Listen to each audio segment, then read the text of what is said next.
इसीलिए यहाँ पर देखिए परिमाणोत्सुक उन भयातुरों के थे वे, पाया तुमने तरुतले अरण्य बसेरा, रह गया अभिप्सित शेष तदापि क्या मेरा। तन तड़प तड़प कर तप्त तात ने त्यागा, क्या रहा अभिप्सित और तथापि अभागा। बैठी थी अचल तथापि असंख्य तरंगा, वह सिमही अपती हाहा गोमुखी गंगा।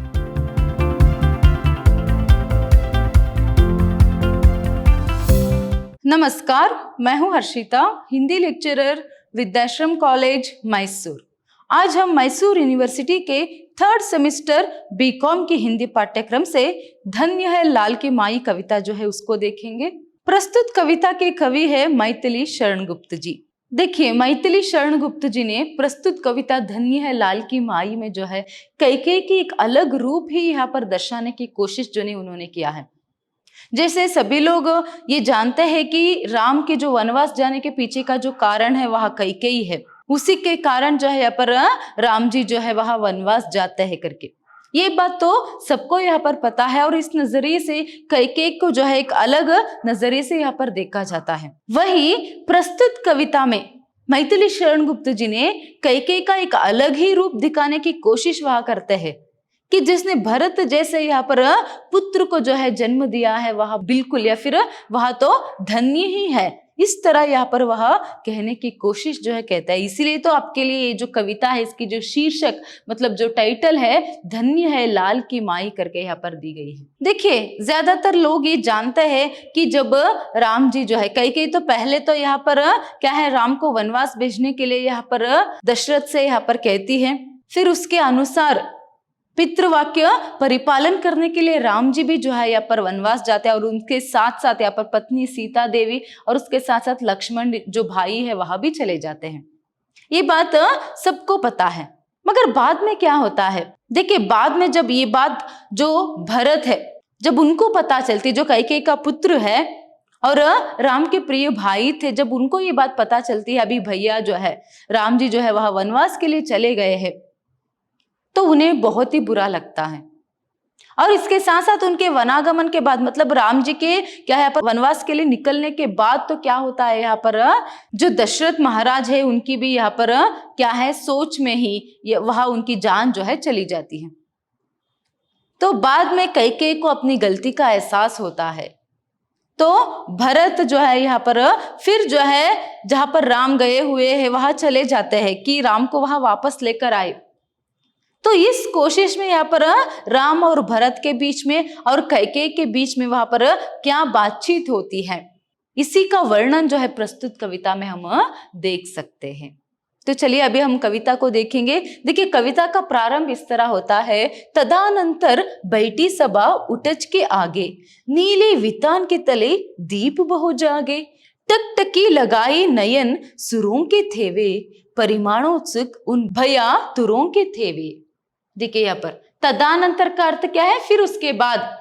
अभी तक जो मैंने यहाँ पर एक इसकी पूर्व कहानी बताई कि राम जी तो अभी क्या है वनवास के लिए चले गए हैं, बाद में यहाँ पर भरत जो है उनको बहुत ही बुरा लगता है, फिर कैकेयी को भी अपनी गलती का एहसास होता है, फिर बाद में वो लोग जो है पर श्री राम को वापस लाने के लिए जाते हैं। तभी देखिए तदानंतर उसके बाद वहां क्या होता है, वहां वनवास जाने के बाद कि वहां पर फिर से भरत और कैकेयी और कुछ लोग जो है प्रमुख लोग गण्य लोग जो है वहां उन्हें वापस लाने के लिए जो है जाते हैं। तब देखिए यहाँ पर बैठी थी सभा उठच के आगे, यहाँ पर सभा जो है राम जी है, फिर उसके साथ साथ जो भी यहाँ पर वापस बुलाने के लिए पहले तो यहाँ पर भरत और उसके साथ या कुछ लोग और सभी लोग जो है यहाँ पर बैठे हुए एक मानो वहां पर एक सभा ही है। राम जी के यहाँ पर जो एक कुटिया थी उसके सामने और पेड़ के नीचे देखिए यहाँ पर नीले वितान के तले दीप बहु जागे। इसका अर्थ क्या है यहाँ पर,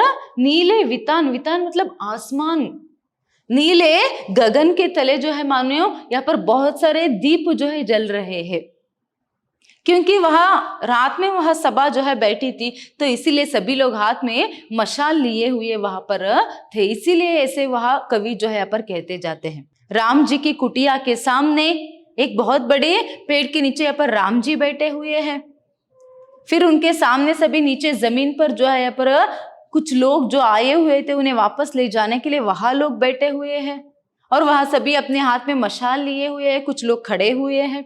सभी की नजरें यहाँ पर श्री रामचंद्र पर है। वहां क्या कहेंगे, वहां वापस आएंगे क्या, ये कैसी सोच जो है मन में है। फिर देखिए यहाँ पर टकटकी लगाए नयन सुरों के थे वे। देखिए सुर मतलब वो, यहाँ तक कि देवताएं भी जो है यहाँ पर टकटकी लगाए यहाँ पर ये देख रहे हैं कि अभी क्या होगा आगे। क्या श्री रामचंद्र जी जो वनवास के लिए आए हैं क्या वह वापस चले जाएंगे भरत के यहाँ पर अनुनय पर, भरत के रिक्वेस्ट करने पर क्या वहां चले जाएंगे? ऐसे एक क्या है उत्सुकता या फिर एक क्या है, क्या होगा अभी वो जाएंगे या नहीं, एक प्रश्न जो है सबके मन में है। इसीलिए यहाँ पर देखिए परिमाणोत्सुक उन भयातुरों के थे वे। देखिए यहाँ पर उन सबके, वहां पर जितने भी लोग हैं वहां सभी परिमाणोत्सुक, मतलब परिमाण क्या होगा, परिणाम क्या होगा, क्या श्री रामचंद्र जी मानेंगे वापस आने के लिए, ये जो उत्सुकता जो है उनमें थी, क्या होगा करके ये प्रश्न जो है सबके मन में थी। यहाँ तक कि देवताओं के मन में भी सभी लोग जो है टकटकी लगाए सिर्फ श्री रामचंद्र की तरफ यहाँ पर देख रहे हैं, सबकी नजरें राम पर है। यहाँ पर आगे देखिए क्या होता है, वह चंद्रलोक था कहा चांदनी वैसी, प्रभु बोले गिरा गंभीर नीर निधि जैसी, हे भरत भद्र अब कहो अभीप्सित अपना, सब सजग हो गए भंग हुआ जो सपना। देखिए यहाँ पर एक तो क्या है, यहाँ पर नीले आसमान के तले, नीले आसमान के नीचे जो है यहाँ पर एक सभा बैठी है, मानो वो सभी मशाल ऐसे बैठे हैं कि बहुत सारे दीप जो है वहां पर जल रहे हैं और सबके मन में एक प्रश्न है कि अभी आगे क्या होगा, क्या राम जी वापस आएंगे या नहीं। एक तरफ उनके मन में भय भी है। तो ऐसे में यहाँ पर क्या होता है, वह चंद्रलोक था, मानो वह चंद्रलोक ही है ऐसा लग रहा था। ऐसी चांदनी कहाँ, देखिए कहाँ चांदनी वैसी, वहां की जैसे चांदनी भला कहाँ हो सकती, क्योंकि श्री रामचंद्र में ही उतनी तेज है। देखिए यहाँ पर चंद्रलोक इसलिए नहीं कहा गया कि वहां पर बहुत सारे जो मशाले वहां पर लेकर बैठे हुए हैं, नहीं, उन मशालों की वजह से नहीं, बल्कि एक तो यहाँ पर क्या है, वहां पर जो श्री रामचंद्र जी जो है ना उनकी तेज इतना है, वहां चंद्रमा की भांति जो है प्रकाशित जो है हो रहे, उनमें उतना तेज है श्री रामचंद्र जी में। तो वहां पर और एक तो यहाँ पर क्या है, पूरी यहाँ पर पूर्णिमा के दिन होने के कारण एक तो यहाँ पर क्या है, पूरी चांदनी जो है वहां फैल गई है। फिर देखिए यहाँ पर वो कहते हैं कि प्रभु बोले गिरा गंभीर नीर निधि जैसी, गिरा करते पर क्या है वाणी, यहाँ पर एक ऐसी बात, वाणी मतलब बात, वह बोलते हैं कि एक ऐसे बात कि मानो सब लोग जो है यहाँ पर अचानक से चौंक जाते हैं, क्योंकि सभी लोग मन में कुछ सोच रहे हैं, उनके मन में शंकाएं हैं, यहाँ पर प्रश्न है कि क्या यहाँ पर श्री रामचंद्र जी वापस आएंगे या नहीं। एक क्या है निशब्दता जो है वहां पर थी। तो ऐसे में उस निशब्द को यहाँ पर क्या है चीरते हुए श्री रामचंद्र जी एक ऐसी बात बोलते हैं कि हे भरत भद्र अब कहो अभीप्सित अपना। अभीप्सित का अर्थ यहाँ पर क्या है, तुम्हारी इच्छा क्या है, तुम क्या चाहते हो। क्योंकि भरत तो यहाँ पर वन आए हैं, जो जंगल में आए हुए श्री राम को ढूंढते हुए। अभी क्या है यहाँ पर देखिए श्री रामचंद्र जी कहते हैं हे भरत भद्र, हे प्रिय भाई, हे भरत कहो तुम्हारा अभीप्सित क्या है, मतलब तुम क्या चाहते हो, तुम्हारी इच्छा क्या है, प्रकट करो करके श्री रामचंद्र जी कहते हैं। तभी क्या होता है, सब सजग हो गए भंग हुआ जो सपना। मानो तभी क्या होता है पर सभी अचानक से चौंक जाते हैं और चौकन्ना हो जाते हैं। ऐसे चौंकते हैं मानो कोई सपना जो है उनका भंग हो गया हो, कोई सपना यहाँ पर उनका भंग हो गया, इस तरह यहाँ पर वो अचानक से चौंक जाता है और उसके साथ साथ चौकन्ना भी हो जाते हैं कि हाँ अभी श्री रामचंद्र कुछ बोले, अभी क्या होगा आगे, एक ऐसा प्रश्न जो है उनके मन में है। तो आगे देखिए यहाँ पर हे आर्य रहा क्या भरत अभीप्सित अब भी, मिल गया अकंटक राज्य उसे जब तब भी, पाया तुमने तरुतले अरण्य बसेरा, रह गया अभीप्सित शेष तदापि क्या मेरा। देखिए अभी तो राम जी ने पूछ लिया, सभा है, श्री राम जी बैठे हुए हैं, कुछ लोग खड़े हुए हैं, भरत उनके बगल में ही है और कुछ लोग सामने बैठे हुए हैं। तो यहाँ पर क्या है, सभा में पहले श्री रामचंद्र ही बोलते हैं कि हे प्रिय भाई, हे भरत बताओ तुम्हारी इच्छा क्या है, अभीप्सित मतलब तुम्हारी इच्छा क्या है करके। तो यहाँ पर रामचंद्र जी उससे पूछते हैं भरत से। तभी भरत क्या कहते देखिए, हे आर्य, हे आर्य, अभी क्या मैं अब भी अभिप्सित रहा हूं, मतलब अब भी कुछ इच्छा प्रकट करने का मैं लायक हूं क्या? देखिए वहां प्रश्न करते हैं, प्रश्न चिन्ह है, क्या अभिप्सित अब भी, क्या मेरी और भी इच्छा हो सकती है, जबकि मैंने यहाँ पर अकंटक राज्य जो है उसे पा लिया है। देखिए अकंटक राज्य जो है मुझे मिल गया है बिना मांगे ही, वो भी। देखिए भरत ने तो यहाँ पर कभी इच्छा प्रकट नहीं की थी कि उसे जो एक राज्य है वहां चाहिए, नहीं, उसने यहाँ पर कुछ भी नहीं पूछा था। तो वह कहता है यहाँ पर बिना मांगे यहाँ पर इतने बड़े राज्य, साम्राज्य जो है जिसे मिल गया है, क्या उससे और भी कुछ इच्छा हो सकती है क्या, या फिर मैं अपनी इच्छा प्रकट करने का भी लायक हूं क्या, करके यहाँ पर प्रश्न वहां करते हैं। मुझे तो एक बड़ा साम्राज्य मिल गया, और तुम्हें, हे भाई, हे प्रिय भाई, हे राम, तुम्हें क्या मिला? तरु तले अरण्य बसेरा। तरु मतलब यहाँ पर क्या है? पेड़। तरु तले अरण्य बसेरा, इन पेड़ों के तले, पेड़ों के नीचे इस जंगल में बसेरा करना है, तुम्हें रहना पड़ रहा है। तुमने तो सब कुछ मुझे देकर क्या है दे दिया, और यहाँ पर आ गए तुम। भला अभी तुम ही मुझसे पूछ रहे हो कि मुझे क्या चाहिए। देखिए फिर वो रह गया अभिप्सित शेष तदापि क्या मेरा, क्या अभी मेरी जो इच्छा क्या हो सकती है भला। यहाँ पर इस तरह देखिए, यहाँ पर एक व्यंग्य छिपा हुआ है। तुमने सब कुछ मुझे देकर तुम फिर से मुझे पूछ रहे हो यहाँ पर क्या चाहिए करके। मुझे तो साम्राज्य मिल गया है इतना बड़ा, और तुम्हें यहाँ पर वनवास मिला है। इन पेड़ों के नीचे, इस जंगल में तुम्हें रहना पड़ रहा है, और तुम खुद मुझे पूछ रहे हो। यहाँ पर एक व्यंग्य है। क्या व्यंग्य है अभी आगे आपको स्पष्ट होता जाएगा इसके बारे में। देखिए आगे वो कहते हैं, तन तड़प तड़प कर तप्त तात ने त्यागा, क्या रहा अभिप्सित और तथापि अभागा।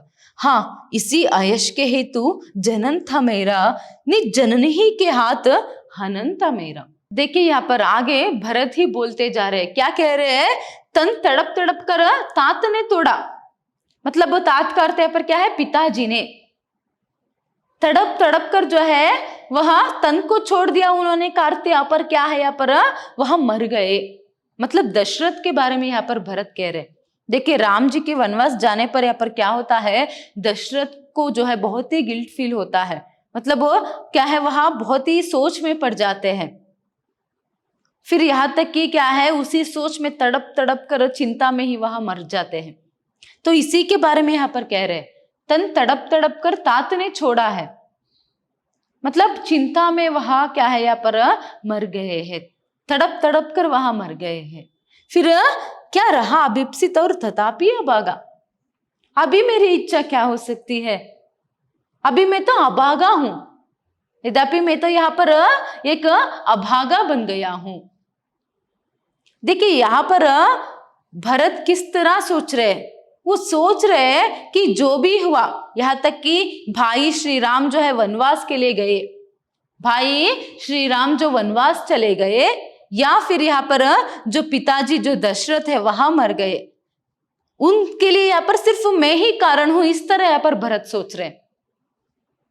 क्योंकि भरत के बारे में ही तो सोचकर कैकेयी ने क्या है यहाँ पर राम को जो है वनवास भेजा था, और राम वनवास चले गए, इसीलिए यहाँ पर बाद में जो है उनके पिताजी दशरथ जो है यहाँ पर चिंता में तड़प तड़प कर जो है देह त्याग देते हैं। तो इसीलिए यहाँ पर एक गिल्ट फील जो है यहाँ पर भरत कर रहे कि मैं तो अभागा हूं, मैं तो अभागा हूं यहाँ पर। देखिए हाँ, इसी आयश के ही तो जनन था मेरा, शायद ही इसी गिल्ट फील में यहाँ पर भरत यहाँ पर ये सभी बातें कह रहे। वो बहुत ही दुखी है भरत यहाँ पर, इसीलिए तो कह रहे कि शायद इसी आयश, आयश मतलब क्या है? हार, यश मतलब जय, आयश मतलब यहाँ पर क्या है? हार या फिर अपजय। क्या इसी हार के कारण मेरी जन्म हुई थी क्या? देखिए यहाँ पर भरत भी जो है वह भी एक आदर्श भाई यहाँ पर ठहरता है। राम तो आदर्श है ही, और भरत भी जो है यहाँ पर एक आदर्श भाई के रूप में हम उसको देख सकते हैं। यहाँ पर वह खुश नहीं हुए कि उसे इतनी बड़ी पूरे जो साम्राज्य है वह मिल गया करके, बल्कि जो है वह सोचते हैं कि अभी ऐसा सभी क्यों हुआ। वह फिर से वापस आते हैं श्री रामचंद्र को जो है वापस ले जाने के लिए। राम जी को वापस ले जाने के लिए आते हैं। पिता की मृत्यु से वह बहुत ही दुखी है। तो यहाँ पर वह भी एक आदर्श भाई जो है ठहरते हैं। और शायद ही आप लोगों को पता होगा कि यहाँ पर वह फिर भी जो है क्या है, सिंहासन पर राम की जो पादुकाएं हैं उन्हें रखकर वह जो है जो भी यहाँ पर साम्राज्य की देखभाल है वह करते हैं। जबकि उन्हें सम्राट बनने की यहाँ पर मौका मिली फिर भी वह उसे नकारते हैं और श्री रामचंद्र को ही जो है उस सिंहासन के लायक या फिर अधिकारी जो है वहां मानते हैं। तो इसीलिए यहाँ पर वो कहते हैं कि शायद इसी हार के कारण मेरी जन्म हुई क्या, इस तरह वह प्रश्न करते हैं और कहते हैं कि निज जननी के हाथ हनंता मेरा। देखिए यहाँ पर जो निज करके दिया गया है, इस निज का अर्थ यहाँ पर क्या है, अपने ही। निज मतलब अपने ही जननी, जननी मतलब जन्म देने वाली, मतलब माँ। क्या अपने ही माँ के हाथ जो है ऐसी बुरी हार या फिर मानो हनन, क्या मेरी यहाँ पर नाश ही हुआ है। जिसने जन्म दिया उसी ने मेरी जिंदगी को जो है पर नाश कर दिया, इस तरह यहाँ पर वह कहता है। जो अपने जो दुख है उसे यहाँ पर वह भरत जो है प्रकट कर रहा। मेरा जो नाश है और मेरी ये जो हार है किसके कारण है, मेरी अपनी माँ के कारण है। जिसने जन्म दिया उसी के कारण मुझे आज ये दिन देखने पड़ रहे हैं। ये जो है भरत को और भी दुख जो है पहुंचा रहा है। राम को किसने वनवास भेजा, अपने यहाँ पर भरत की ही माने कैकेयी ने, और कहीं ना कहीं वही कारण है जो पिता की मृत्यु के लिए।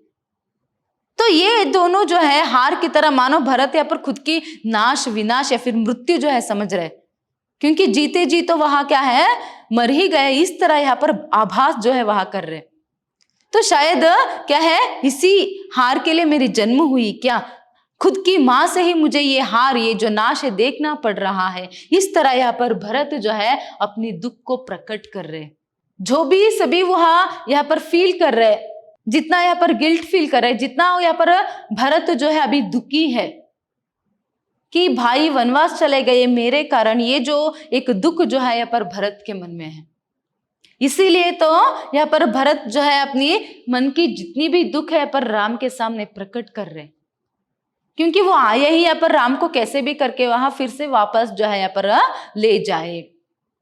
तो देखिए आगे क्या होता है यहाँ पर, अब कौन अभिप्सित और आर्य, वह किसका संसार नष्ट है, भ्रष्ट हुआ घर जिसका, मुझसे मैंने ही आज स्वयं मुंह फेरा, हे आर्य बता दो तुम ही अभिप्सित मेरा। देखिए यहाँ पर अभी यहाँ पर वो कहते हैं कि कौन अभिप्सित और आर्य। देखिए अभी तुम्हारा जो घर है, तुम्हारा जो संसार यहाँ पर नष्ट हुआ है, अभी तुम क्या है, तुमने सब कुछ छोड़कर यहाँ पर आए हो, तुम अभी मुझे पूछ रहे हो। मानो अभी हाँ देखो तुम उतने बड़े साम्राज्य को छोड़कर आ गए, मगर मेरा संसार यहाँ पर नष्ट हो गया है। तो देखिए इसीलिए वो कहते हैं कि मुझसे मैंने ही आज स्वयं मुंह फेरा है। अभी मैं खुद से यहाँ पर मुंह मैंने फेर लिया है, मतलब यहाँ पर क्या है, भरत को अपने आप पर गुस्सा आ रहा है। यहाँ पर जैसे कुछ समय पहले मैंने आपको बताया कि इन सब का जो कारण है यहाँ पर भरत खुद को यहाँ पर ठहरा रहा है, उसी के कारण यहाँ सब हुआ। भाई वनवास आ गए, जिसका पट्टाभिषेक होना था वह वनवास चले आए और उसके चिंता में पिताजी की मृत्यु हो गई। तो इससे जो है बहुत ही दुखी जो भरत है वह क्या कह रहे हैं यहाँ पर, वो कहते हैं कि क्या है, आज मैं खुद से जो है स्वयं से मैंने मुंह फेर लिया है, फिर हे आर्य बता दो तुम ही अभिप्सित मेरा। अगर मैं सच बताऊं तो मेरी अभिप्सित मेरी इच्छा क्या है, तुम ही हो। मेरी इच्छा तुम हो, ना कि उतना बड़ा साम्राज्य। मुझे कुछ चाहिए तो वह तुम हो, ना कि वह साम्राज्य। मुझे ना ही उतना बड़ा साम्राज्य चाहिए, मुझे तो सिर्फ तुम चाहिए। भाई क्या तुम वापस लौट आओ, अभी तुम वापस लौट चलो हमारे साथ। इस तरह यहाँ पर अपनी प्रार्थना जो है वहां रख रहे, या फिर वह क्या है जो रिक्वेस्ट करने आए थे उसी के लिए तो वहां आए थे। तो अभी वह बात जो है अपने श्री राम के सामने, मतलब अपने भाई के सामने वहां रख रहे। मैं बताऊं मेरी इच्छा सिर्फ तुम ही हो, मैं यहाँ पर सिर्फ तुम्हारे लिए आया हूं। हे भाई अब तो तुम चले आओ मेरे साथ, वापस लौट चलो तुम। तो इस तरह यहाँ पर रिक्वेस्ट जो है भरत कर रहे हैं। प्रभु ने भाई को पकड़ हृदय पर खींचा, रोदन जल से सविनोद उन्हें फिर सींचा। देखिए जैसे ही यहाँ पर वो तो गिर ही जाते हैं उनके चरण में। देखिए ऐसे रिक्वेस्ट करते करते लक्ष्मण तो श्री राम के चरण में गिर ही जाते हैं। वो हाथ जोड़कर यहाँ पर विनती करते हैं कि हे प्रभु, हे प्रिय भाई, हे राम, मेरी इच्छा तुम ही हो। तुमने अभी पूछा ना तुम्हें क्या चाहिए, इच्छा प्रकट करो करके, तो मैं अपनी इच्छा को प्रकट कर रहा हूं। मैं यहाँ सिर्फ तुम्हारे लिए आया हूं और मुझे सिर्फ और सिर्फ तुम चाहिए। चलो अभी लौट चलो करके कहते हुए यहाँ तक कि उसकी आंखों में, भरत की आंखों में आंसू तक आ जाते हैं। तभी देखिए यहाँ पर प्रभु ने भाई को पकड़, श्री रामचंद्र जी जो है बहुत ही प्रेम से अपने भाई को पकड़ते हैं, उसे उठाते हैं। फिर देखिए यहाँ पर रोदन जल से सविनोद उन्हें फिर सींचा। यहाँ पर जो वो बहुत ही दुखी थे, जो वो मानो यहाँ पर भरत रो ही रहे थे, तो उनके आंसुओं को पोंछते हुए पहले उसे उठाते हैं, फिर आंसुओं को पोंछते हैं, फिर उसके बाद क्या है यहाँ पर गले से जो है उसे लगा लेते हैं। भरत भी जो है यहाँ पर श्री राम के प्रिय भाई थे, तो ऐसे में क्या है उसे उठाते हुए क्या है यहाँ पर उसे अपने गले से जो है यहाँ पर लगाते हैं। फिर देखिए उसके आशय की ताह मिलेगी किसको, जनकर जननी ही जान ना पाई जिसको। देखिए अभी वो कहते हैं कि अभी भरत जो है ये बात कह रहे हैं कि उसकी आशय की ताह जो है मिलेगी किसको, अभी भला मुझे और कौन जो है यहाँ पर समझ सकता है। जनकर जननी ही जान ना पाई जिसको। जनकर मतलब जन्म देकर, जननी मतलब माता, जिस माता ने मुझे जन्म दिया उसी ने मुझे समझ नहीं पाई, वही मुझे समझ नहीं पाई। जिस माता ने मुझे जन्म दिया वही मुझे समझ नहीं पाई, अभी भला मुझे और कौन समझ सकता है। तुम तो समझो ना भाई, मुझे ये राज्य साम्राज्य कुछ भी नहीं चाहिए भाई, मुझे तुम चाहिए। चलो लौट चलो भाई। इस तरह यहाँ पर रिक्वेस्ट जो है यहाँ पर भरत जो है करता है। तभी देखिए यहाँ पर, यह सच है तो अब लौट चलो तुम घर को, चौंके सब सुनकर अटल कैकेयी स्वर को। सबने रानी की ओर अचानक देखा, वैधव्य तृषारावृत यथा विदुलेखा। देखिए यहाँ पर, यह सच है तो अब तुम लौट चलो राम। इस तरह कहते हुए अचानक से जो कैकेयी है उसकी जो आवाज है सुनाई देती है। अचानक से कैकेयी यहाँ पर क्या कहती है, अभी यह सच है। क्या है यहाँ पर, हम सभी यहाँ पर तुम्हें ले जाने के लिए ही आए हैं, तुम लौट चलो, तुम यहाँ पर लौट चलो। अगर सच में तुम अपने भाई से बहुत ही प्रेम करते हो तो तुम लौट चलो यहाँ से, मुझसे बहुत ही बड़ी भूल हो गई, गलती हो गई करके यहाँ पर कैकेयी की स्वर जो यहाँ पर अचानक से सुनाई देता है। देखिए चौंके सब सुनकर अटल कैकेयी स्वर को, जो कैकेयी है जो है उसके स्वर में क्या है, एक दृढ़ता थी।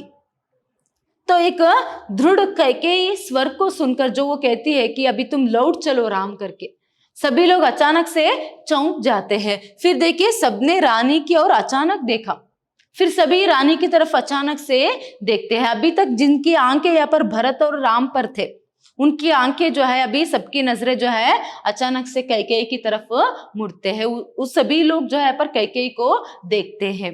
पहले तो उसकी आवाज सुनकर चौंक जाते हैं, फिर कैकेयी को देखते हैं। तो उस समय कैकेयी किस तरह दिखती थी उसका यहाँ पर वर्णन जो है किया है। देखिए वैधव्य तृषारावृत यथा विदुलेखा। देखिए यहाँ पर वैधव्य मतलब विधवा, उस समय तक क्या है यहाँ पर कैकेयी जो है विधवा हो गई थी। तो तुषारावृत मानो उसने जो सफेद साड़ी पहना हुआ था वह अभी कैसी दिख रही है, मानो वह हिम की तरह पिघली हुई और उसके साथ साथ चांदनी की तरह शांत चित्त वाली वह दिख रही थी। इसीलिए देखिए तुषारावृत तथा विधुलेखा। यहाँ पर तुषार मतलब क्या है, यहाँ पर हिम से ढकी हुई, आवृत हुई, हिम से बर्फ से आवृत हुई, मतलब वो जो सफेद साड़ी पहनी हुई है उसके लिए इस तरह वर्णन वहां करते हैं। और उसके साथ साथ विधुलेखा, विधु मतलब वहां पर चंद्र, विधु का अर्थ पर क्या है, चंद्र, मतलब वह चांदनी की तरह यहाँ पर शांत जो है दिख रही है। देखिए कैकेयी किस तरह थी, सिंहिणी की तरह। पहले कैकेयी जो है वह सिंहिणी की तरह, शेरनी की तरह थी। अभी जो है वह बहुत ही शांत चित्त और उसके साथ साथ उस सफेद साड़ी में जो है वह यहाँ पर हिम से ढकी हुई जो है यहाँ पर दिख रही है। हिम का भी प्रयोग इसीलिए यहाँ पर किया गया है कि क्या है, उसका मन जो है उस समय बहुत ही शांत था। वो जो शांतता जो है उसके मुख पर भी दिखाई दे रही थी, इसीलिए इस तरह यहाँ पर वर्णन जो है करते हैं। आगे देखिए यहाँ पर, बैठी थी अचल तथापि असंख्य तरंगा, वह सिमही अपती हाहा गोमुखी गंगा। देखिए कुछ समय पहले मैंने बताया पहले कैसे थी जो कैकेयी है वहां सिमहिणी की तरह। देखिए यहाँ पर बैठी थी अचल तथापि असंख्य तरंगा, वहां पर बहुत सारे लोग जो है यहाँ पर अचल होकर, बहुत ही क्या है यहाँ पर दृढ़ता के साथ या फिर बहुत ही आश्चर्य होकर बैठे हुए हैं। जहां पर लोग खड़े हुए, जहां पर कुछ लोग बैठे हुए हैं, वहां सभी आश्चर्यचकित होकर जो है यहाँ पर कैकेयी को देख रहे हैं कि वह अब सिमही नहीं, वहां अब गोमुखी गंगा की तरह दिख रही। कैसे दिख रही वहां? गोमुखी गंगा की तरह, मतलब बहुत ही शांत और मानो बहुत ही दया जो है अभी उसमें आ गई है, इस तरह वहां अभी दिखाई दे रही है। तो इसीलिए वो आगे कहते हैं, हाँ जनकर भी मैंने न भरत को जाना, सब सुन ले तुमने स्वयं अभी यह माना। देखिए यहाँ पर वह कहते हैं कि जो भरत कहता है कि जो जननी है, जो अपनी खुद की जो माँ है, उसने ही मुझे नहीं पहचाना, मेरी इच्छाओं को नहीं जाना करके। इसीलिए वो कहते हैं कि हाँ जनकर भी मैंने भरत को नहीं जाना, मैंने भरत को जरूर यहाँ पर जन्म दिया है, मगर उसे जन्म देने के बाद उसकी माँ होने के बावजूद भी मैं भरत को पूर्ण रूप से नहीं जान पाई, उसकी इच्छाओं को मैं नहीं जान पाई। वह क्या चाहता है, उसे क्या पसंद है, ये मैं तो नहीं जान पाई। अभी देखिए पर सब सुन ले तुमने स्वयं अभी यह माना, सभी सुन लीजिए। अभी क्या है, भरत ने स्वयं इस बात को यहाँ पर क्या है कहा है और मैं भी इस बात को मानती हूँ।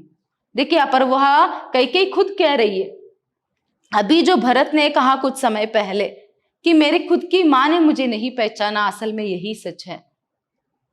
उसके माँ होने के बावजूद मैंने उसको नहीं पहचाना। वह क्या चाहता है, उसकी इच्छा को नहीं मैंने जाना।